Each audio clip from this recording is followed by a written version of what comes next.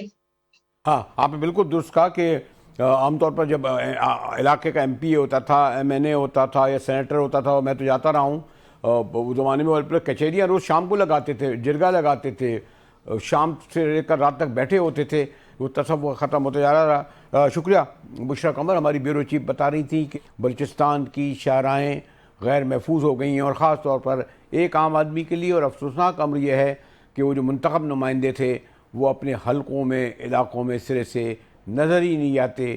اس کے ساتھ ہی اسلام آباد اسٹوڈیو سے مجاہد ملی کو اجازت دیجیے۔